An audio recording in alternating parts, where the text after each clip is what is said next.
En Hechos y Testimonios, que es la primera parte, pues tienen 3 casos ocurridos a pilotos franceses, 5 de la Aeronáutica Mundial y 3 de observaciones del suelo y 4 encuentros cercanos en Francia, así como 2 casos a los que se encontró explicación normal, digamos, como contrapunto, ¿no? Porque investigaron los casos, algunos casos como hay aquí, los son del informe Condon, que son más recientes y algunos muy recientes, ¿no?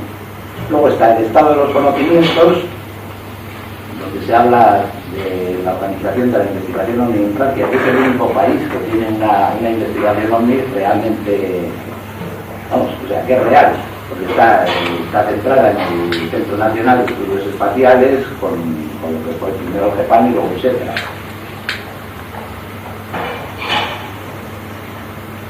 Luego los OVNIs y la defensa establece hipótesis sobre las posibles intenciones de los extraterrestres y la repercusión del fenómeno OVNI debe tener sobre el comportamiento oficial de los estados. O sea, que aceptan que es un hecho y que tiene que haber una repercusión. Porque lo que no puede ser es que esté pasando algo y que nadie haga ni caso, no diga esto es broma, esto no pasa, y cosas así, ¿no? Y bueno, analiza las implicaciones en la aeronáutica, en la ciencia, en la tecnología, incluso en la política, la religión y los medios de comunicación social. Y como ejemplo expone la forma lógica en que los terrestres nos comportaríamos cuando la exploración espacial sea un hecho y encontremos otras civilizaciones más o menos desarrolladas que la nuestra. Ese informe está hecho también por los americanos, el informe de cómo se comportarían en la exploración espacial. Y más o menos pues hace su fase de observación, su fase de acercamiento, pero sin interacción entre los posibles civilizaciones encontradas en un planeta, ¿no? Luego hay la recomendación de informar y reportar la actividad del SEPRA y extender al fenómeno OVNI la vigilancia del espacio. Los organismos oficiales dedican ahora a la prevención de choques entre satélites y la subespacial. Porque realmente lo que pasa es que hay medios para hacer un poco más de investigación. Lo mismo, pues no sé, o sea, el radar militar, Pegaso, pues está enfocado únicamente a detectar trayectorias de aeronaves. Lo que va demasiado deprisa o lo que va demasiado despacio es demasiado y demasiado alto también, el radar lo desecha de por sí. O sea, dice, esto no puede ser un avión, esto no lo analizo y no aparece en la pantalla del controlador. Salvo que se le avise y le diga, oye, detecta esto y entonces cambia los parámetros del radar para que admita eso. Entonces, claro, dentro del mismo dinero y el mismo personal, que es una de las cosas que este coronel amigo mío que me decía, no, es que en el ejército del aire, pues el personal que hay es este y el dinero que hay es este. Y lo que no se puede hacer es ampliar la red de observación porque es dar más trabajo y tal, y para eso no estamos capacitados. Yo estoy un poco en el tema de ver a ver si se consigue que aquí en España se haga algo más. Claro, lo que me dice el tío, dice, esto lo tienen que mandar los políticos. Entonces, pues lo que hay que acercarse, digamos, es a los que conozcan bien en el Senado, en el Congreso, lo que sea, hay que ir un poco por ese lado, para que recursos que actualmente están en existencia, no vas a obligar a la gente a que gaste más dinero, porque no lo van a hacer, estamos en plan ahorro y tal, y entonces por lo que habría que ir, si alguno sois amigos de algún político importante, por ahí había que apretar para decir, oye, no, lo que hay que hacer es reconocer que hay una serie de sistemas que ahora se pueden emplear y que no se están empleando.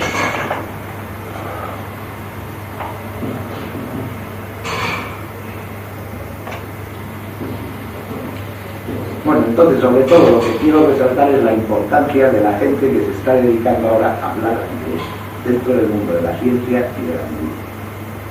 Y que ya no es broma, porque eso pues tiene un peso. Tiene un peso que es grande y que da cierta esperanza de que haya gente con medios, porque realmente nosotros pues tenemos pocos medios y poco tiempo. Los que más medios tienen son los de las revistas, de los que luego seguramente hablaremos, pero claro, lo que van es a por el resultado periodístico. Claro, para hacer una buena investigación tú tienes que hacer, como tengas que desplazarte, como tengas que hacer análisis, como tengas que te cuesta un pastón. Y entonces pues no puede. ¿Quién puede?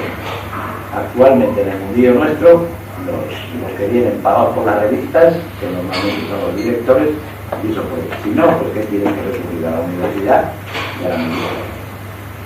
Y yo la manera de entrar que le veo es esa. O sea, es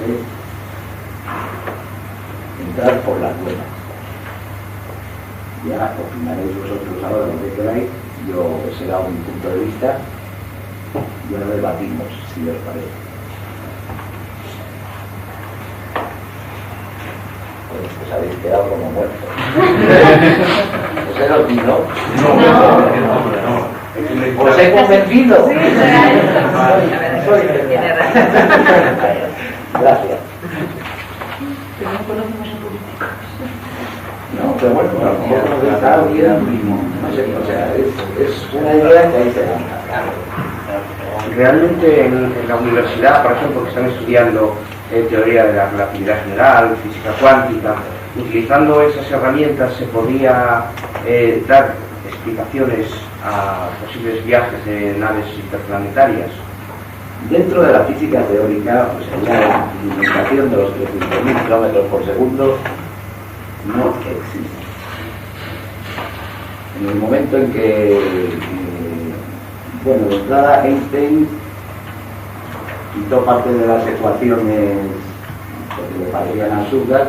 Bueno, primero quitó todas las soluciones negativas que afectan al tiempo, porque el tiempo solo va hacia adelante según nuestra experiencia.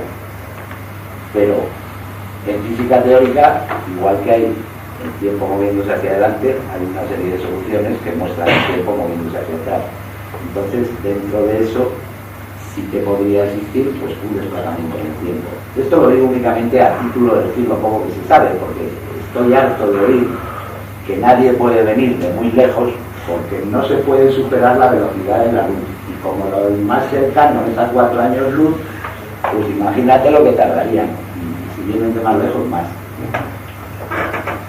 Todas las leyes de la física dentro de los agujeros negros cambian. No os digo que exista la posibilidad de viajar por un agujero negro porque es demasiado caótico la física que hay. Pero por ejemplo,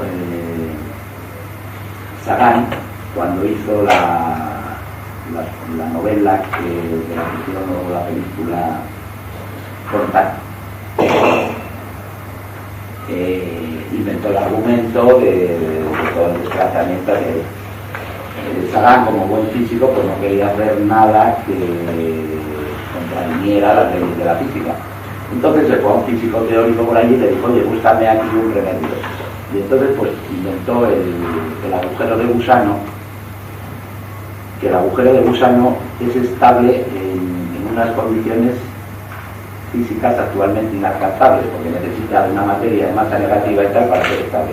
Porque tanto los agujeros negros, que chupan toda la materia que hay a su alrededor, tienen el horizonte de sucesos, una vez que lo traspasas, pues de ahí no podrías salir. Si tú te metes en un agujero negro, lo más que podrías es ir de agujero negro en agujero negro, pero nunca podrías volver a un espacio normal. El agujero blanco lo que hace es, en vez de chupar toda la materia, es echarla hacia afuera. Y lo que inventó el físico teórico este es el agujero de gusano, que necesita una materia de densidad negativa, pero digamos que también teóricamente es posible obtenerla, y es posible obtenerla en las proximidades de los agujeros negros. Entonces con esto se podría hacer un agujero de gusano en donde tú sales, digamos, del espacio-tiempo en el que nosotros vivimos, tendrías un desplazamiento temporal también, un acortamiento, un alargamiento, pues según usaras el agujero de gusano, y entonces teóricamente tú puedes viajar de un lado al otro del universo en un tiempo nada, ¿no? Como se va de aquí a Bilbao. Sí, sí. Entonces, o sea, teóricamente es factible. Que no sea conseguible con nuestra tecnología, por supuesto, porque si no estaríamos de sería una tecnología estelaria, ¿no? No planetaria, como lo que tenemos aquí. No, es que ahora mismo lo que tenemos son naves que funcionan con motores químicos. Y lo que haría falta serían naves que funcionan con motores físicos. Ahora lo que hacemos es con la técnica del volador, del cohete, ¿no? Tú pones ahí la ley y ¡pum! Pues empieza con una claridad de eso. A Marte no dos estrellas. Sí, pero la estrella, porque está el programa hecho con kilómetros y kilos, y luego se equivocan y lo ponen en migras y millas, ¿no? Y eso a mí no me da en la cabeza, lo juro. Bueno, una cosa que cuesta tanto dinero, Se suspendieron muchas exámenes de física por equivocarse con las unidades. Sí, pero no estaría trabajando en la NASA.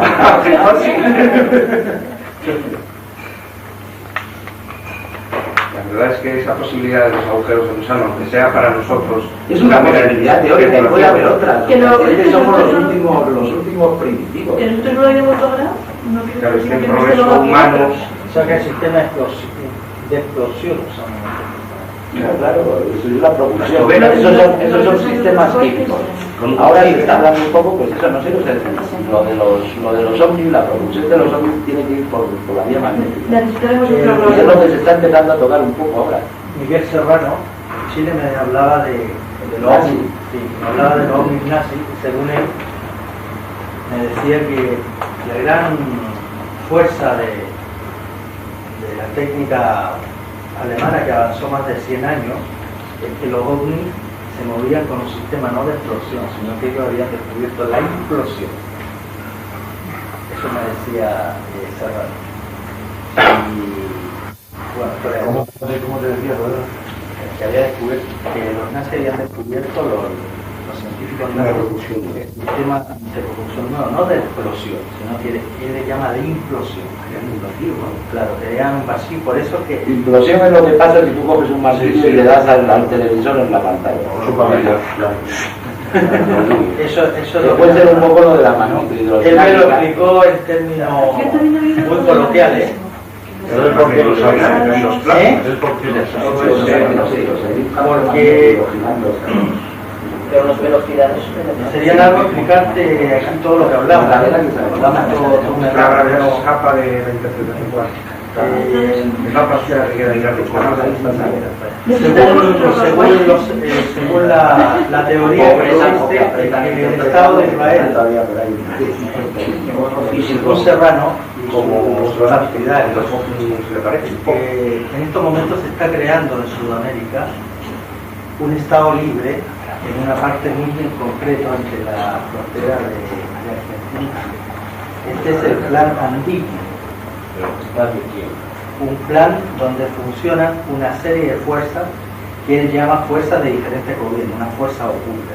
Él habla de unas fuerzas ocultas, que dice que los gobiernos que hay de cara a toda la gente, ese es el engaño para nosotros, pero que existe una fuerza oculta que manipula todo esto y existe el plan andino. Y él da sus razones, da unas razones muy largas, muy grandes, referente a que se está creando un Estado judío, israelita. Pero quiero decir que de lo que se está formando él no es partidario. No, él es muy hábil,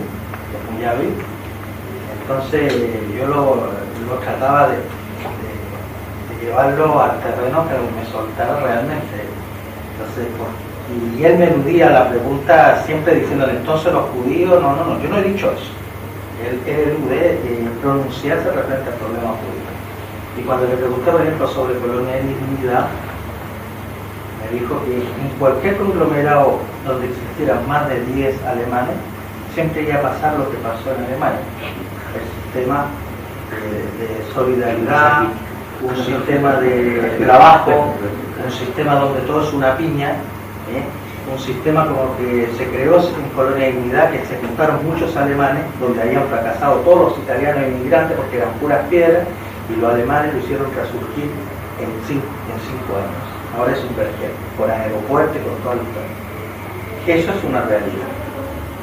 Eso, colonialidad es una realidad que los alemanes lo lanzaron adelante. Él se afirma eso. Entonces él dice, yo le estoy hablando de realidades, porque las SS, ¿verdad?, fueron los que descubrieron que funcionara la parte del cerebro que nosotros hacíamos, solamente funcionara. El que cree que, me decía, que el nacionalsocialismo es un asunto político es que no ha entendido nada. Ha hecho su parafernalia el hablar. Y dentro de eso, me dice, nosotros hemos creado una tecnología, y ahí hablamos del tema OVNI. eso es bueno, y los ovnis están en el sur de Chile. Sí, pero nosotros nos vamos a entrar me dice, en la destrucción total. Él habla de una catástrofe que va a suceder, una catástrofe que ya está anunciada, incluso por Hitler, que en caso de que se perdiera, que la guerra solamente se prolongó el éxito del hombre nuevo, bueno, se ha hecho todo para Finlandia, todos los discípulos que están. Una guerra supernatural. Claro. Entonces, claro, el ambiente era un poquito siniestrillo, ¿sabes? Porque todos los que se nos presentaran hablaban y me dan el nombre. ¿Tú eres gallego, verdad? No, casi. Casi. La secretaria, me costó mucho llegar a él y precisamente, y perdona que a lo mejor me aparto el tema, la secretaria, para darme la entrevista, me dio un día y una hora y me dijo que tenía que ser muy puntual. Entonces, muy seca la mujer, y cuando me encontré con ella, estuve hablando unos 20 minutos antes de llegar a Serrano, a la sala donde nos recibieron. Y la mujer era una mujer de una belleza serena, muy guapa, de unos 40 años, y me preguntaba muchas cosas, pero había alguna luz como que había que. Entonces me dice, ¿usted de qué parte de España viene? Yo le digo, vengo de Cataluña. Entonces me dice, mira, va a tocar, dice, yo soy gallega. Usted es española, sí. Yo soy profesora en geopolítica y he hecho estos libros, y tiene estudios de militares sobre Chile, de la Patagonia, y en la mano derecha es una gallega. De todas partes. Sí. Y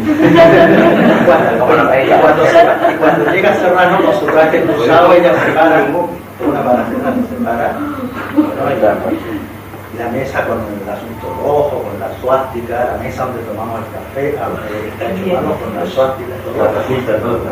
Bueno, y ahí fue cuando escuché la palabra implosión. Es que es muy curioso que eso. Entonces hablamos largamente. Lo que está sacando ahora el ojo crítico es la primera parte, que hablamos un poco de Frenchy. Serrano no le da ninguna cabida a Frenchy, dice que eso es una estupidez. Y ahora viene la segunda parte que le pasa a Carlos Ayala, que hablamos precisamente de los ovnis nazis, de los sistemas de producción, del plan Andimia, de colonia de unidad, y de todo este tema. Pero lo curioso es de esto, que él habla de una tecnología que estaba 100 años más avanzada y que se quebró por el sistema de la guerra, pero que ellos lo asumieron. Pero que estaba 100 años más avanzada antes de una guerra. Claro, estaba avanzada, pero no era el momento, porque todos los estados apoyaron a Israel en este momento, y ahora Israel, cumpliendo una promesa, se junta de nuevo en Sudamérica, en un pequeño estado libre, y donde está llegando mucha gente. Curiosamente le puedo decir que cuando hemos estado investigando el asunto de colonialidad, hemos descubierto muchos científicos de origen judío que han salido de Rusia, de Estados Unidos, de Polonia, y que han desaparecido precisamente cerca de Aleppo, donde está colonia judía. Han desaparecido y se pierde la huella de todo este personal científico. Pero claro, este es otro tema. Y lo curioso de esto que me hablaba de las explosiones, que es un sistema que nosotros todavía no dominamos y que los alemanes han dominado. Que ellos tengan conocimiento de la situación de eso, estado. Y ahora, Serrano, claro, ya tiene sus años, ha hecho su cuarto libro de su biografía, que era así, un libro tocho, tiene 4 libros. Pero no tiene un 80 años muy bien puesto, un hombre muy lúcido, incluso se podría decir para una mujer, un hombre muy guapo. De ojos verdes, pero es una persona muy interesante, muy culta. Fue la persona que recibió al Dalai Lama en su exilio, fue el que lo esperó en la frontera con la India, cuando se exilió el Dalai Lama, y curiosamente me contaba una anécdota que es famosa, que cuando el Dalai Lama llegó a Chile, estaban todas las autoridades expuestas, él se presentó vestido por el manto de color naranja de los lamas tibetanos, porque es muy amigo de él. Y dice que antes de saludar al presidente, el Dalai Lama se fue directo a él y lo saludó. Antes de saludar al presidente, que hubo un escándalo de protocolo ahí demasiado. Entonces yo le pregunté, ¿usted ha hablado de ovnis con el Dalai? Que he hablado mucho de ovnis. Pero aquí en Chile me lo secuestraron y solamente hablé de ovnis con su secretario de partido. He hablado de ovnis con él, pero no aquí. Yo hablé cuando yo era más joven, en la India, y tenemos todo un pensamiento referente. Bueno, tiene las fotos. No sé. No, la casa está tapada de fotografía de los nazis. Bueno, de hecho, el Vaticano no te habló.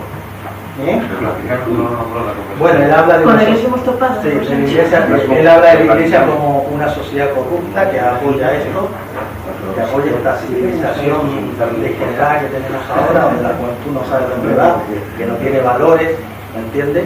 Él se reafirma en eso y él habla de una catástrofe final que viene ahora.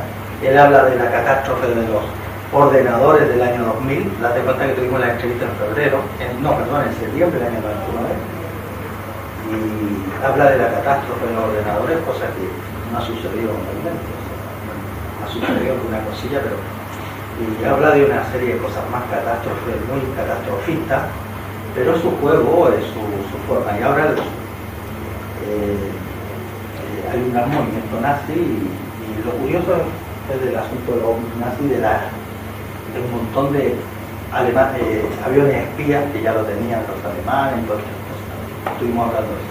Lo más interesante de la conversación fue cuando se apagó la grabadora. Pero se acabó la pila. Y ahí se le acabó, cuando se le acabó o sea, dice ya, estoy cansado de esto, vale. Que es muy, vale. Tiene la otra parte humana, y dice, bueno, usted como buen chileno tomará tecito, las 11 que decimos. ¿Eres alemán? No, es chileno, es diplomático. Él ha sido... No, él es diplomático, tiene carrera diplomática. Entonces, claro, en Chile es muy común tomarse un té de las 5 de las 6. Ya a las 6 de la tarde usted toma un té. Ya sea así, mira a la chica, la gallega con una bandeja de pasteles. Claro, y ahí era el momento para sacarle la foto, y ahí empezamos a hablar ya más distendido, salió más el abuelete, más la persona más, y estuvimos hablando. Ahora, se pegó una parrafada contra España que es demasiado, la tuve que aguantar con la mejor de las sonrisas. Que la sonrisa de Tokio. Pero de todas maneras, hemos terminado bien, ¿no? La despedida, y había que hacerlo como dice, y hay que conservar las formas siempre, en eso soy partidario. Señor Serrano, estoy muy agradecido que me haya recibido en su casa.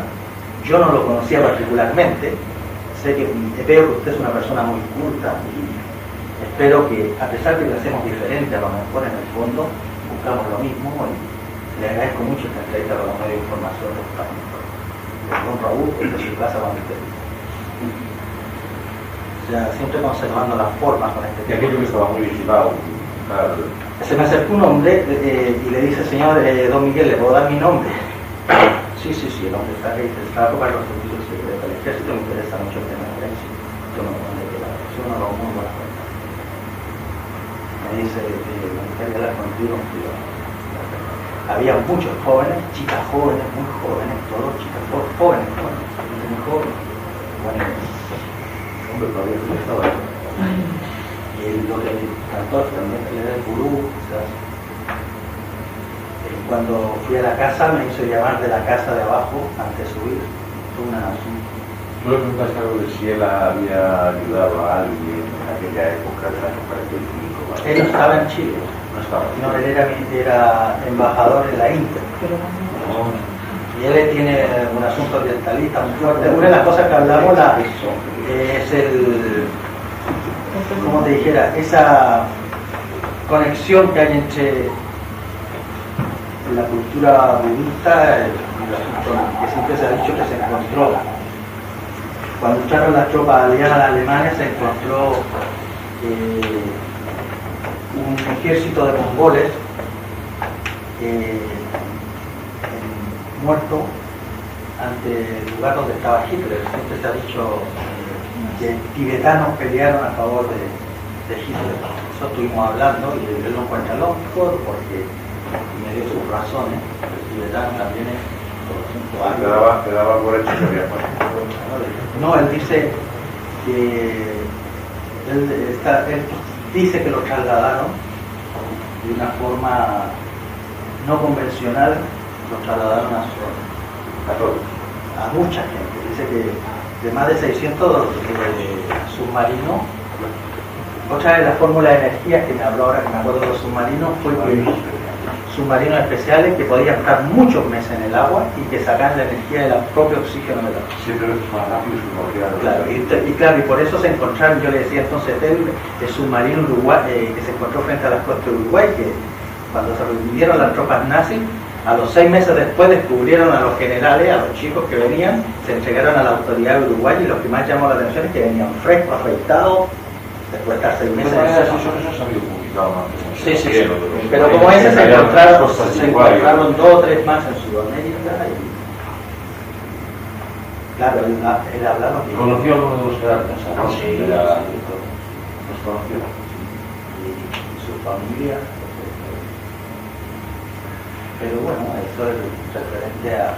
Él cree que existe una tecnología que es totalmente diferente a la que nosotros empleamos y que mientras eso no se encuentre, lógicamente no vamos a dominar a fuerza ¿Y de... sabes si te insinuó, lo que pasa es que insinuó algo de que ya antes de la guerra se estaba trabajando en algo que equilibra los hábitos?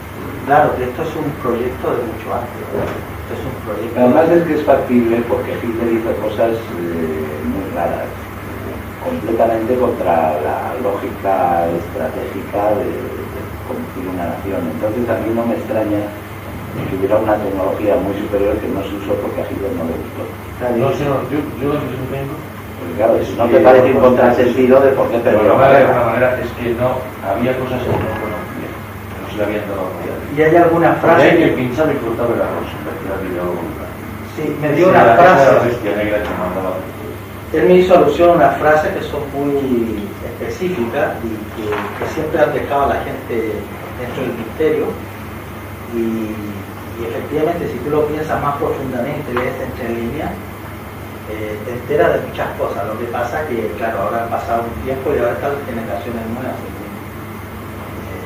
Serrano a espera de que suceda este cambio, que el hombre nuevo, el hombre del nuevo milenio, que lógicamente es el hombre que a Dios le gusta, salga Le dijo si habían sacado de Alemania en el 45 todo eso que estaban trabajando. Sí, sacaron...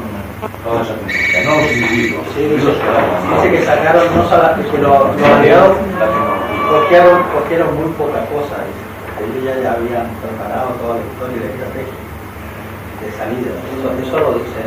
Ahora también hay que mirarlo dentro de un contexto que Serrano a lo mejor está haciendo, es una especie de propagandista de su historia. No sé, anda a saber tú que... Le pregunté por el... No, eso es muy extraño que nombrase eso de la inclusión. Sé que has leído algo, posiblemente de Robert Goodman, cosas de este tipo. Sí, no, había llegado a él, las revistas y tal, y puede que me hecho las merinas, pero... Sí, no, también tiene una ensalada. Habría que saber de qué fuente saber eso. Yo lamentablemente, bueno, para el próximo encuentro yo les puedo traer parte de las entrevistas que he tenido con él hablando, o sea, salta de un tema a otro. Me ha costado mucho transcribirle la entrevista a Carballal, porque claro, me salta de un tema a otro, hay mucho humorismo chileno, ¿me entiendes? Hay cosas que hay que, para hacerlo literario hay que limarlo un poco, pero es un hombre muy interesante. Hablamos de que estuvieron buscando los alemanes de Santo Real, aquí en Montserrat, en Barcelona, luego en la Antártida. Él también estuvo en la Antártida, me confesó, estuvo en la Antártida por una partida de Alemania, bueno, y una serie de cosas. Y bueno, y tú ves las fotos de él con los líderes y con todo los damas. Cuando le dije que yo había estado 10 días en el Tíbet, que yo había sido una de las personas que entré en Barcelona a entrevistar a Dalai Lama, como que se le abrió un poco y se nota que va mucho por ese tinta oriental. Sí. Ahora, Oye, ya ha salido... en Santo Grial, ¿verdad? De se lo habían encontrado. Me dice que claro, que el Santo Grial es un símbolo nomás, pero lo que se busca es lo otro que claro, dice los alemanes. Él habla mucho de la otra parte del cerebro, que me interesa, y eso lo descubrieron los CSS. Por eso los CSS tenían un ritual especial. Pero bueno, hay que ir parar mucho. Ahora le salió un competidor joven, Alexis Rojo, un chico muy joven, no un competidor, un chico que habla en humano. Claro, pero Serrano todavía no lo avala. No está dentro de mí. Ahora lo curioso, ahora que lo vemos con Serrano, como persona sí es una persona muy interesante. Ahora, claro, hay que aguantarle porque cuando yo salí de ahí, salí como a las 9 de la noche y la verdad salí yo. Ahí entraba a las 3 de la tarde.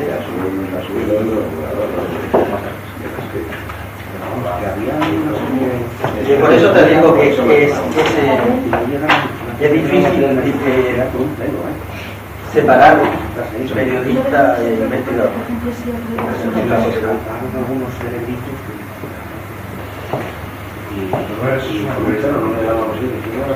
Él hablaba de una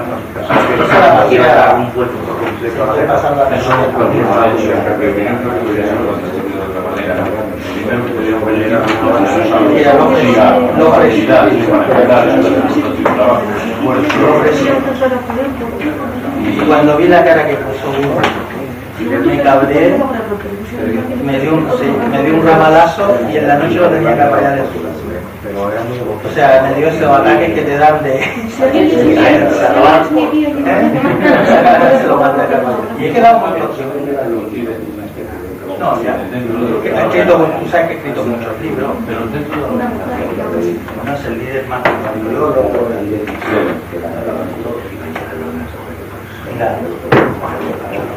Esos poderes ocultos también se habla de ello en Shambhala, hay sitios así vinculados también con Tíbet, ¿no? Claro. Es que es prácticamente la misma. Él es un creyente, la fraternidad blanca y todo eso que hay. claro, él es un creyente que existe un mundo especial, esconde algunos misterios.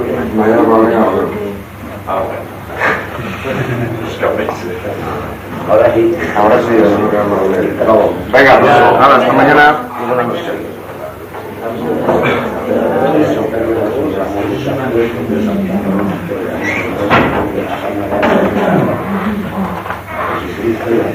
Ahora espero tener un contacto nuevo con él, pero ya con Pinochet.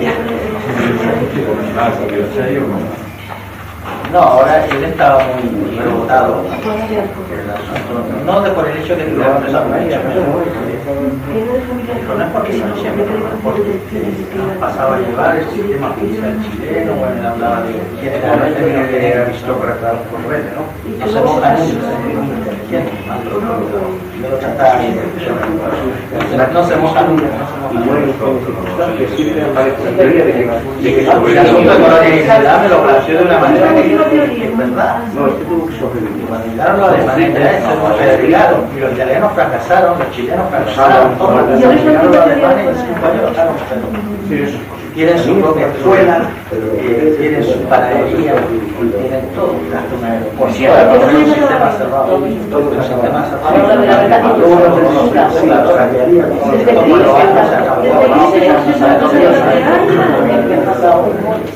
un gobierno ni democrático ni uno militar se ha podido meter mano.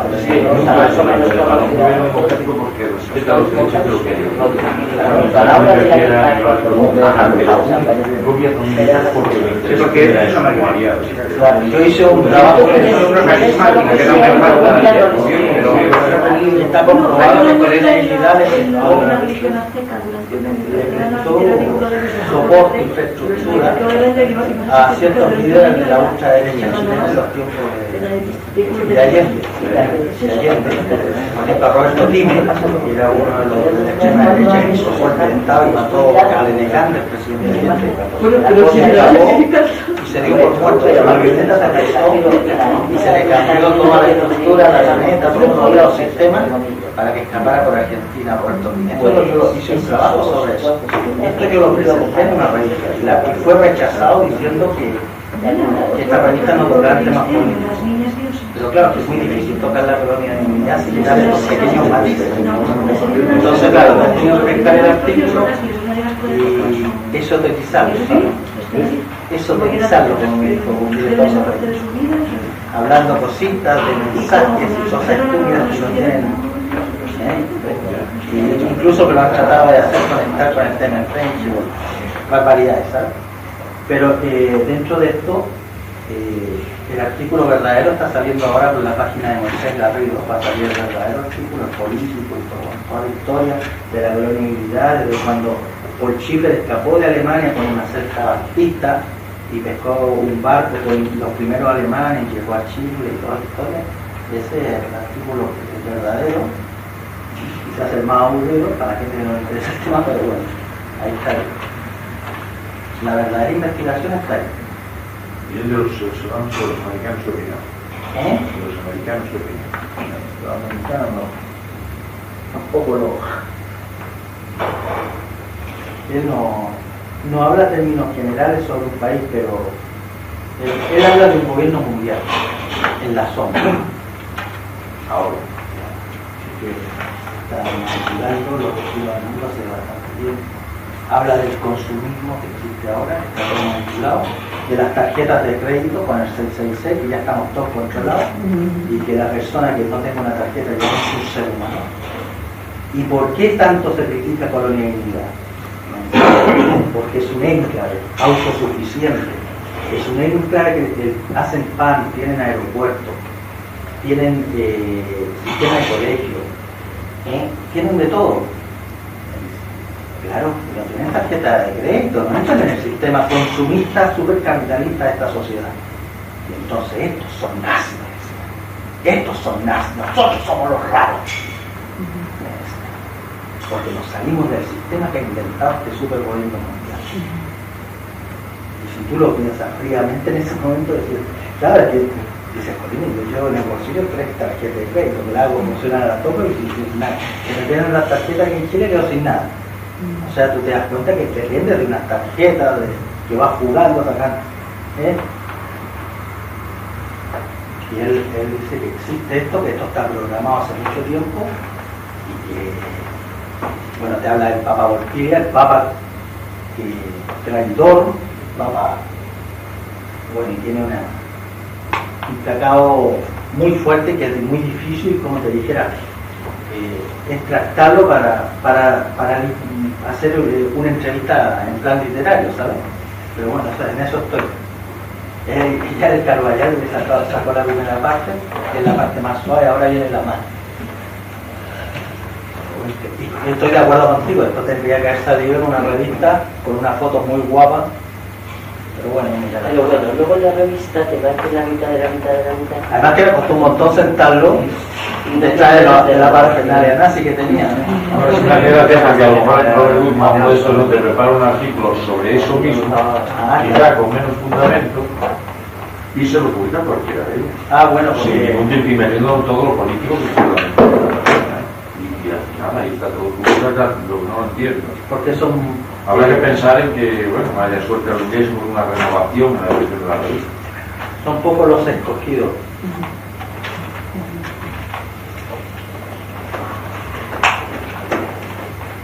El chico que ha llegado es Bernabé. Bernabé. Compañero de trabajo. Buenas tardes, no quería haber interrumpido, pero Ya casi mañana, ¿no? Porque ahorita desde las 5 por ahí trabajando. estoy, bueno, sí, desde aquí que voy a dar un poco, no es para el momento que estoy trabajando.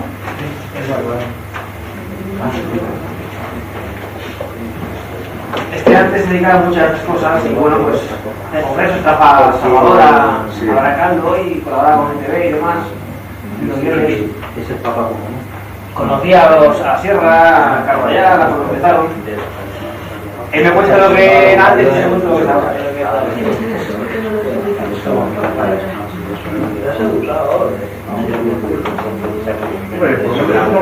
Yo en el 99 ahí y normalmente suelo durar un mes.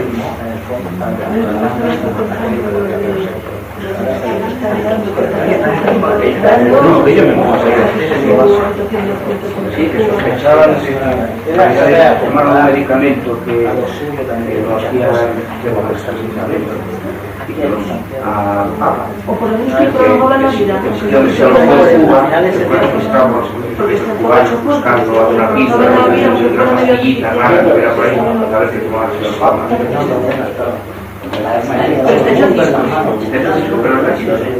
Ya pensando los muertos.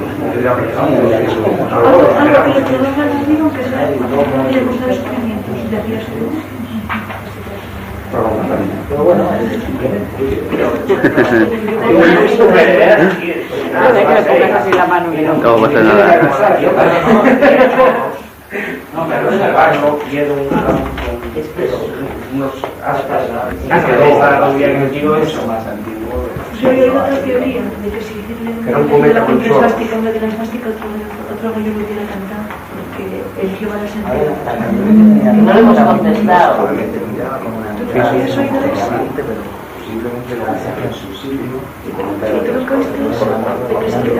eso? Hubiera elegido la contra esvástica en vez de la Hay nada de esvástica, voz de la distrófila, ¿no? Hay hubiera un elegido energía, otro pero gallo no. lo hubiera cantado. Claro, pero tampoco es tan. Hitler, lo de las reliquias, las cosas muy cambiadas. Sí, buscó varias cosas. Si dice que su primera vez. ¿Por qué les interesa? Cuando el cielo, pues. Si ellos no los crean. Sacar las conclusiones. Está la cosa. Había intentado. Yo creo que fue como una expectativa de ciencia, no sé, la escrito muchos libros sobre el tema. Primero que todo, yo estoy consciente de que digamos oscura, ¿no? Solamente son pocos En el campus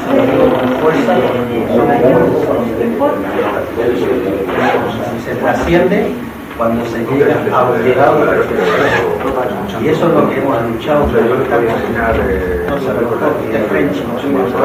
lo ve Ya de la carta que me mandó Javier Sierra y si a nadie le sobra dinero, pero si a lo mejor tenéis 2.000 telas mensuales que le podáis meter, eso puede, si somos muchos, cuanto más seamos, más se les puede ayudar. Entonces voy a leer la presentación que me hace Javier. Dice: estimado amigo, permíteme que te haga llegar por esta vía unas reflexiones a título estrictamente personal. Esto sigue siendo estrictamente personal. Estamos entre amigos y esto es lo que nos haga aquí. Sobre un asunto en el que creo que podemos colaborar todos y para el que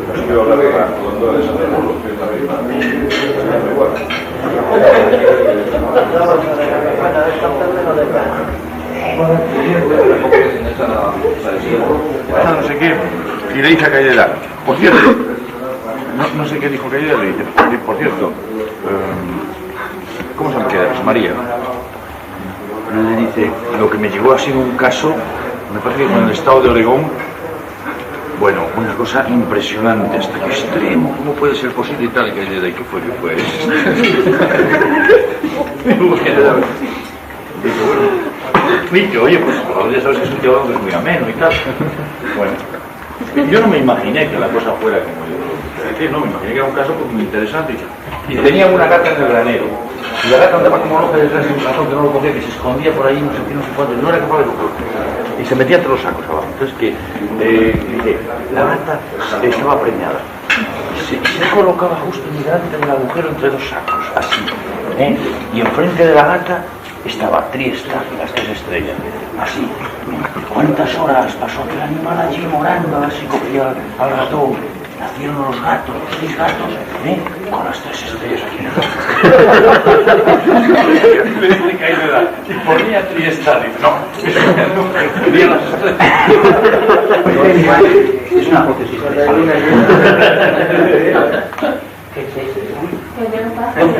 No me decía desde Raúl, te llamas como el hermano de Fidel.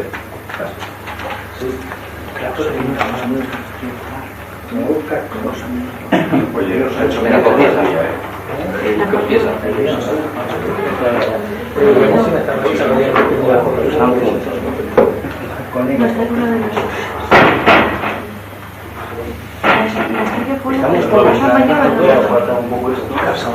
En la mayor.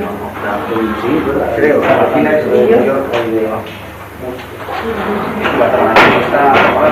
no habla sueco. Tenemos una amiga que hay inglés, francés. Le regalaron una revista sueca con un artículo más guapo. ¿Una qué? Revista sueca de un No, yo soy. hemos crecido la familia y me tengo que Además, sí. No, José Antonio, pues tú verás cuando empiezas. Bueno, voy a empezar ya. Voy a ser breve porque a estas horas no se puede uno extender mucho. Me toca el ingrato papel de valorar la pregunta de si los investigadores de los OVNIs lo hacen bien o lo hacen mal. Cuando yo no soy investigador, en realidad. Soy simplemente un mero curioso, ¿no? Leo revistas, leo libros, pero no soy investigador. Entonces, para poder valorar el trabajo de un investigador, se puede hacer en función de muchos datos. Por ejemplo, la dificultad del tema que se investiga, los resultados que se obtengan, el método que se utilice para investigar, la importancia que esto tenga para la sociedad. En el caso de la investigación ufológica, la dificultad es muy grande porque el tema que se investiga sobrepasa los límites, digamos, que conocemos las personas en nuestro planeta. Se trata de fenómenos que escapan de nuestro control, fenómenos fortuitos que el investigador no puede provocar, digamos, no los puede llevar al laboratorio y poder diseccionarlos o poder analizarlos con detalle. Surgen cuando surgen. Los vestigios que se suelen encontrar son bastante pequeños, normalmente. También está la dificultad añadida de muchas personas fraudulentas dentro de la casuística que se investiga.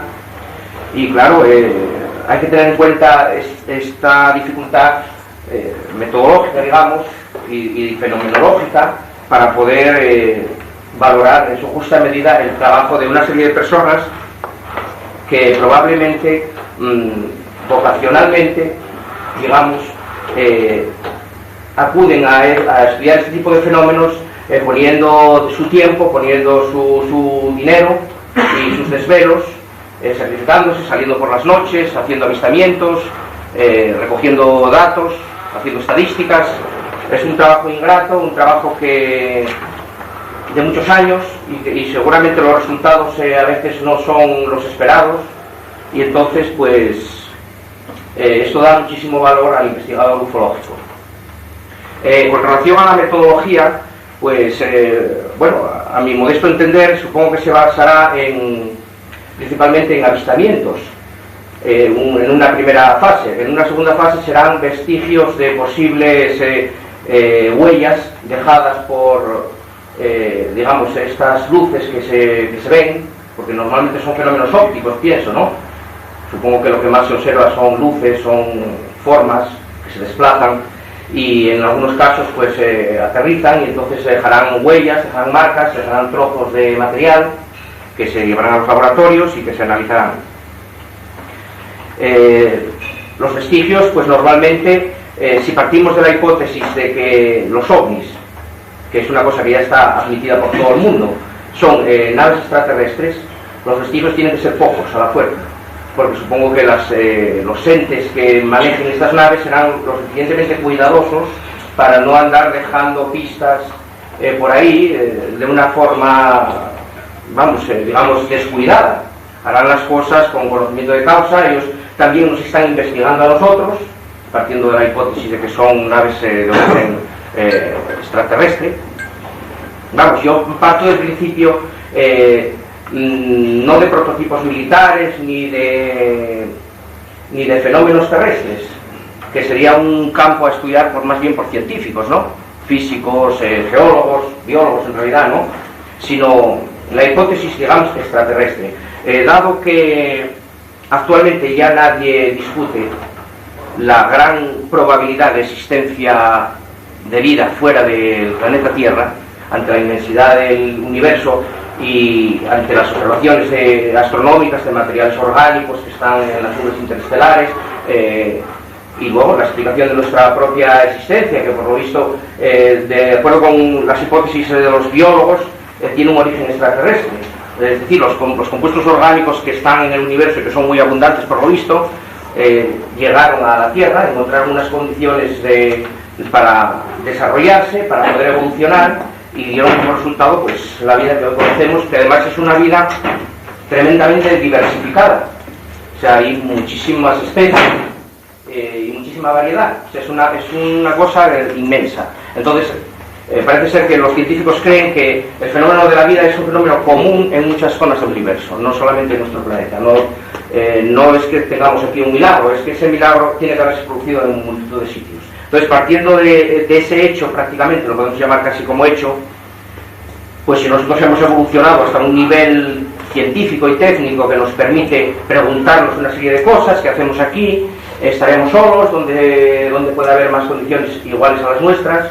Partiendo de esa base, pues el hombre mira al cielo, mira a las estrellas y observa pues fenómenos que le inducen a pensar que quizá no estemos solos y que quizá estemos siendo visitados por entidades biológicas vivas de origen extraterrestre.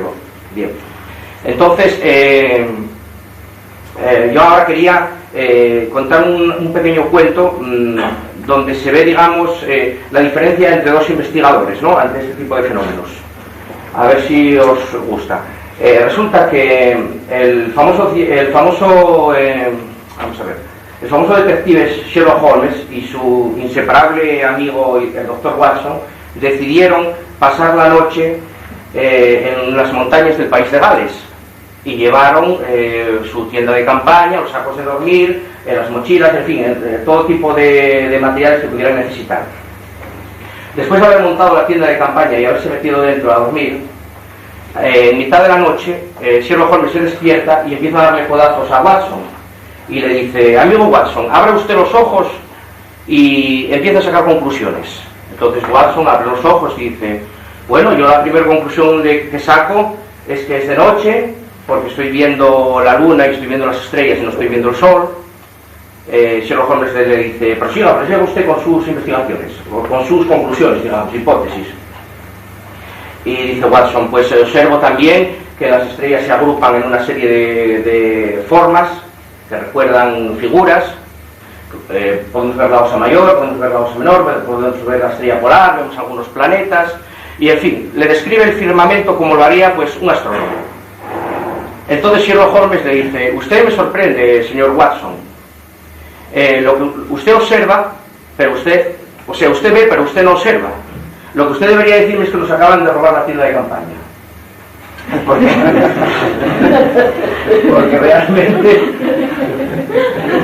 realmente, claro. Entonces, esto pasa con los astrónomos y pasa con los investigadores de ufología. Los astrónomos escrutan el cielo y ven estrellas, ven planetas, ven cometas, ven figuras, pero a veces no ven cosas que están delante de sus narices y que lo puede ver una persona que sea, digamos, observadora. Esa es la cuestión. Entonces, esos son los investigadores que interesan, los que ven más allá de lo estrictamente racional, digamos. Y en eso supongo que sois vosotros. Hablábamos porque todos estos temas que estamos ahora explicando aquí fueron saliendo como pinceladas, como especie de salpicaduras a lo largo de todo el día, de todo el sábado, ¿no? Y bueno, eso me vacía un poco a mí de contenido la charla. En realidad casi todos los temas que se podían explicar ya fueron surgiendo, ¿no? Se habló, por ejemplo, de que existe un investigador honesto y existe un investigador que trata de vivir de sus investigaciones. Claro, todo el mundo tiene derecho a vivir de un trabajo, pero cuando se trata de investigar enigmas y misterios, tiene que quedar muy claro que lo que se busca es la explicación de una serie de fenómenos, se busca la verdad, no se busca hacer de eso un modo de vida, digamos.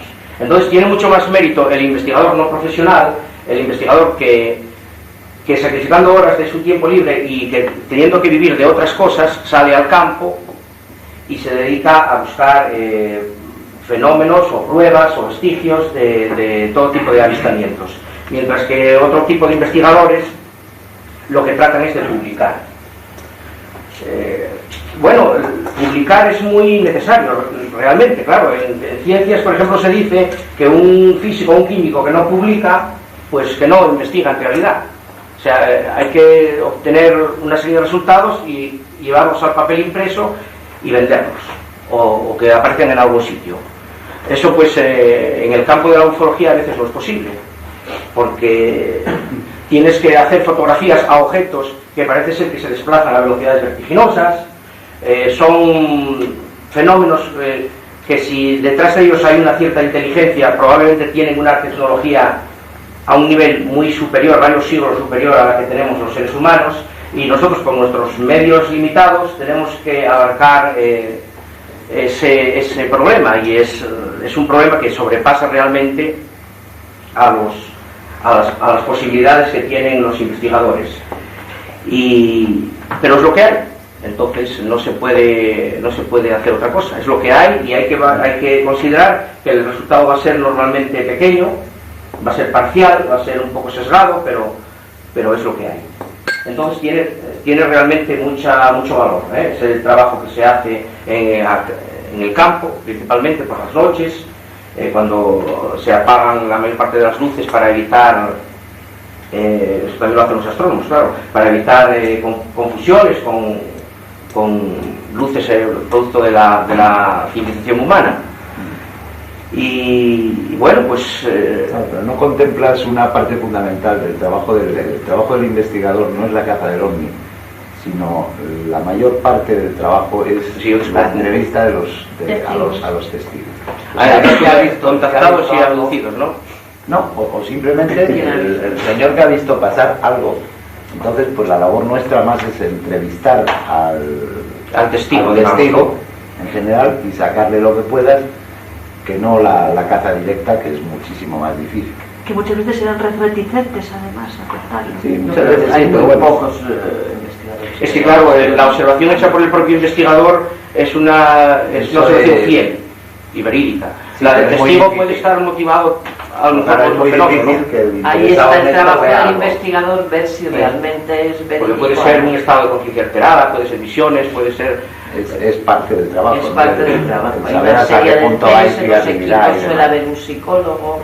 Entonces casi es lo principal que hace el investigador, entrevistar. Pues entonces es la búsqueda de testigos, ¿no? Testigos oculares normalmente. En el fondo, lo único que te queda para investigar es el testigo. ¿Qué más te queda?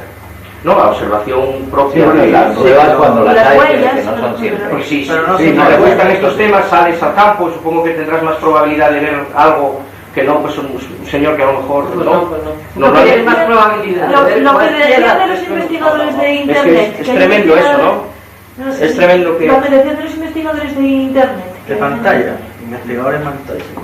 Nada más hay que tener que claro una cosa, vamos, pienso que estaremos de acuerdo, que el objetivo de un investigador no es ver el ovni.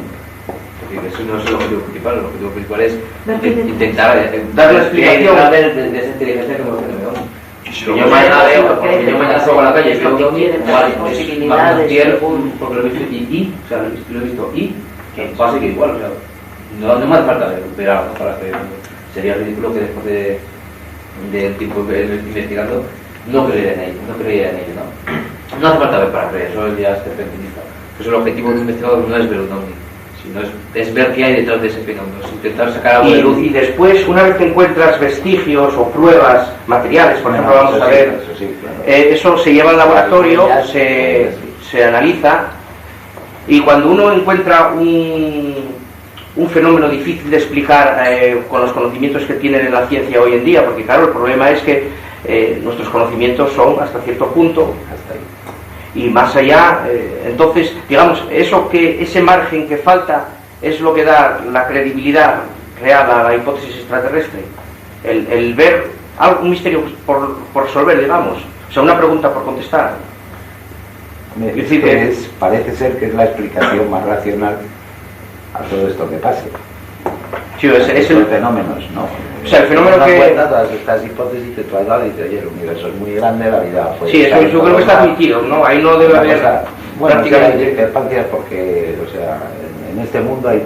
Normalmente para todos, ¿no? Los físicos y los biólogos dicen, pues, el fenómeno de la vida, hubo un tiempo cuando la religión era más poderosa y lo gobernaba todo, pues con la teoría creacionista decía, pues la Tierra es el lugar elegido por el hipotético creador para crear la vida, pero parece ser que la vida surgió de compuestos orgánicos que están por ahí, se observan, ¿no? En más sitios. Sí, pero sin embargo, por ejemplo, pues planetas en otras estrellas solo se han podido observar hace muy poco tiempo. Sí, pero hay y los pocos que se han observado son muy másicos, o sea, son de Júpiter o más grandes, ¿no? Entonces, claro, en ciencia siempre hay que aportar pruebas. Sí, es que Y para que haya vida tiene que haber un planeta. Para que ese planeta se dé como real, tiene que haber sido observado. O sea, no basta la hipótesis de que hay Y luego hay estrellas otros que funcionan conceptos, como el ¿no? Sol. Que, por ejemplo, sea un planeta cuya temperatura permita la existencia, por ejemplo, de agua en estado líquido, porque parece ser que es el agua en estado líquido un eslabón importante, ¿no? Para... Bueno, aquí mismo tienes vida sin oxígeno en las profundidades marinas, con un montón de atmósferas, en un sitio anaerobio, con gas